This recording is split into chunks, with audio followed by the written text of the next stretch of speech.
Hello, this presentation is presented by the North Jersey Junior Lacrosse League for the 2025 season, and this presentation is going to be specific to the new fighting/altercation policy. This program is designed for both NJJLL coaches and Garden State Lacrosse Official Association referees. So before we get started, there's some documents everybody should be familiar with. It's the National Federation of High School Sports Boys Youth Rulebook, the USA Lacrosse Youth Rules, and the NJJLL Playing Rules. All four of the documents listed here are available on the website at njlacrosse.com/rules. So for the 2025 season, the North Jersey Junior Lacrosse League has put in place a policy on how players, coaches, officials, and parents are expected to react when there is a fight/altercation on the playing field. Now, a fight is kind of self-explanatory. When two or more players decide they start swinging at each other, wrestling, things like that. Altercation can be something as simple as they're face-to-face, pushing each other, and whatnot. So this policy is designed so that the officials, the coaches, the players, and the parents know what's expected of them when something like this does happen. So again, there's a section on officials' responsibilities, coaches' responsibilities, players' responsibilities, and spectators' responsibilities. So it's pretty established what the referees are supposed to do in the event that something like this happens.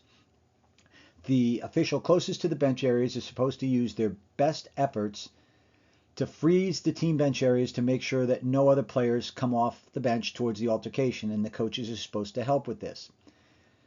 To quickly then move to the area of the altercation and then assist the other official with stopping the altercation by blowing the whistles and giving verbal commands. A common misconception is that the referees are required to physically separate the players. That is not the case. There's nothing that strictly prohibits an official from doing that if they want to, but they're also not required to get involved physically separating the players.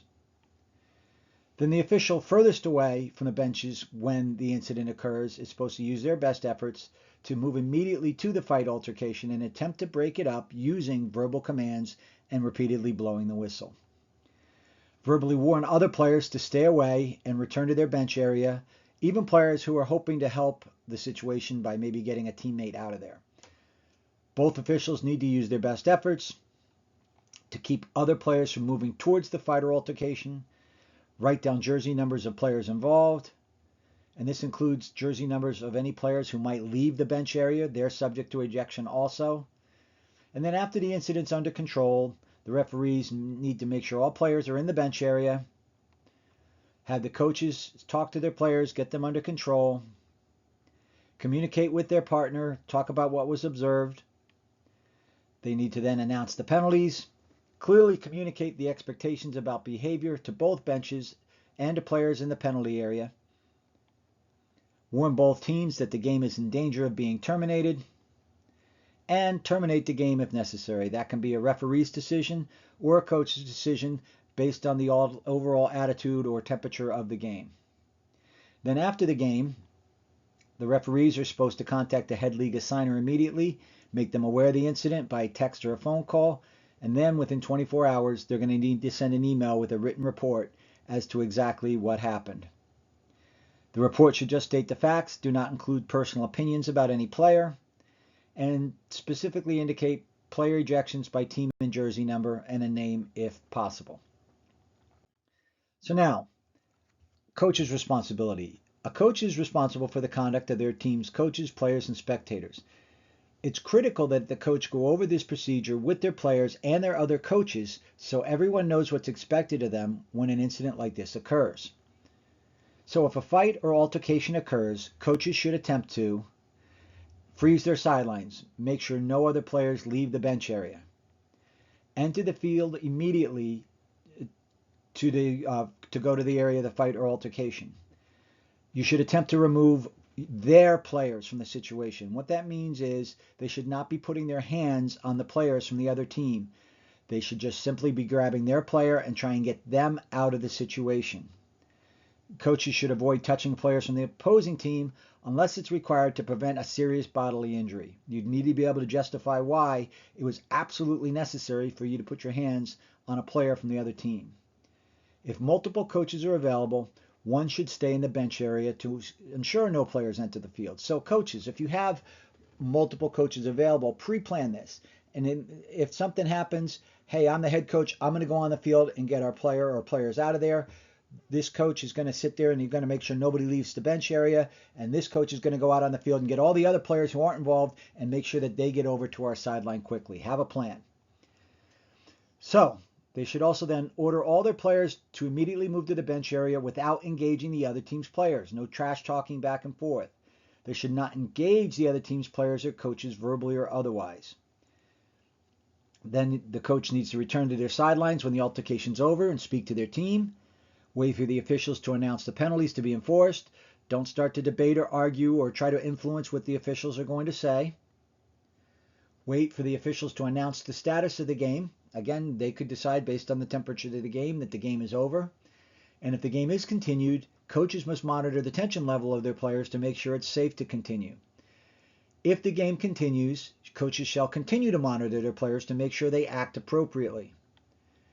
If the game is terminated, coaches must assure their players act appropriately and leave the field without any negative comments towards the opponent or game officials.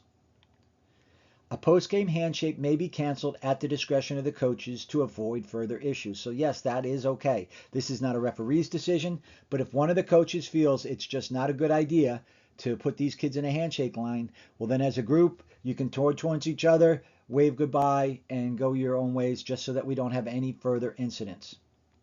And then after the game, the head coach needs to notify their program director immediately as to what incident happened. The program director then needs to now notify their conference coordinator immediately via text or phone call, and then they should follow up with their conference coordinator. The program director, the coach, should send an email within 24 hours, and that needs to be forwarded on to the conference coordinator. And again, the coach should then try to determine if there's any videos of the incident available. Was the team videotaping? Were there any parents videotaping? Because those videos obviously can become very useful when the league looks into the incident. So now the players. So again, it's critical that the coaches in a practice, maybe a couple, go over this with the players so that they know what's expected of them, what they can do and can't do if something starts to happen on the field. So this includes making them aware that it's never okay to move in the direction of the fight or altercation, even if it's an attempt to break it up or just remove their teammates. So they might have the best of intentions. They're not going to get involved, but they just want to grab their teammate and pull them out, but that's not okay. All right, the players need to understand that if they move towards the fight or the altercation, the opposing team players are not aware what their intentions are, and all they see is another player moving towards it.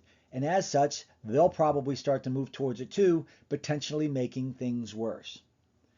So any player who leaves the bench area and enters the field during a fight or altercation, regardless of their intentions, is subject to ejection as per rule.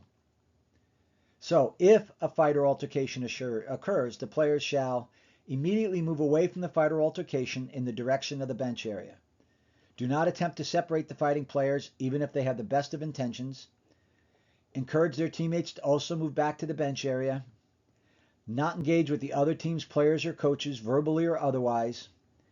And wait in the bench area for further instructions from the coaches and the game officials. And then finally, the parents and spectators. We did have issues last year where during these type of altercations, we actually had parents run onto the field while the altercation was still taking place. And obviously that's not okay. If a fight or altercation happens on the field, all parents and spectators shall remain in the spectator area and not approach the field.